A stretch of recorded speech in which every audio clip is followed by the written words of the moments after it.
In the fading light of a late summer evening, a quiet scribe named Idris sat alone in the Imperial Records room of Agra.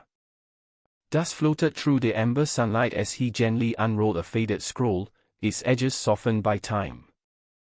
The scroll bore the seal of Emperor Akbar, now years gone, and within its script lay the foundation of something remarkable. Idris was no noble, no warrior, no court poet. He was simply a keeper of ink and memory, an invisible presence in the great machine of empire. Yet on this day in the year 1620, he held something profound in his hands, a document that whispered stories not of conquest, but of transformation. The scroll detailed Akbar's revenue system, meticulously reformed under the sharp mind of his finance minister, Roger Todamel. What Idris read was not just lines of tax collection or tables of measurement. He saw a vision.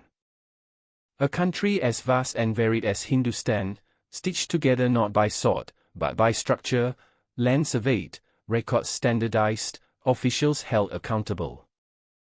In the margins of the scroll, Idris noticed tiny notes written decades ago. Quiet observations. Field conditions. Adjustments to the zapped system. And suddenly he understood, this wasn't bureaucracy. This was care. Precision. A deep respect for the people who worked the soil.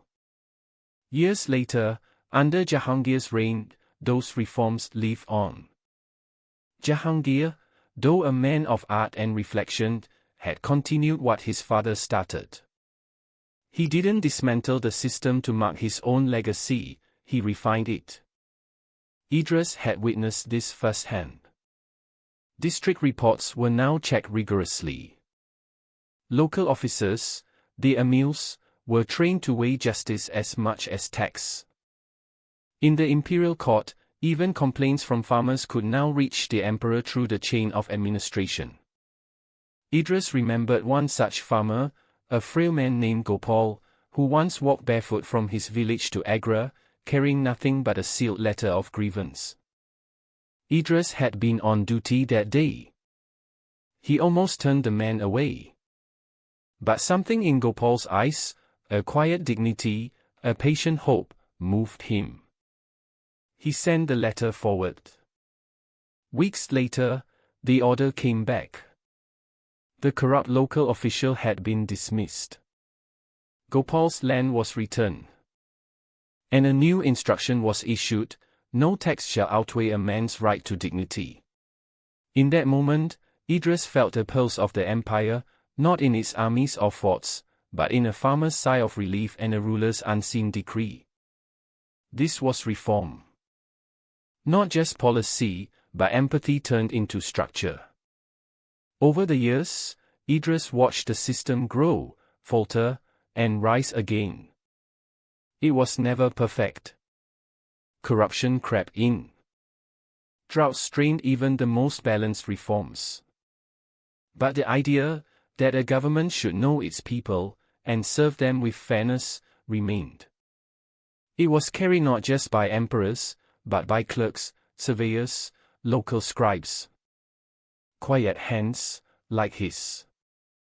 One day, near the end of his life, Idris returned to that same scroll room. Another scribe now sat where he once did. A young man, eager, curious. Idris handed him the old scroll, its edges now brittle. He didn't explain much. Just said, read this not with your eyes, but with your conscience. And as he stepped out into the soft glow of dusk, the empire behind him alive with the hum of harvest and prayer, Idris felt no need for monuments or recognition. Because in the silent corridors of history, sometimes the most lasting reforms are not those loudly proclaimed, but those quietly lived.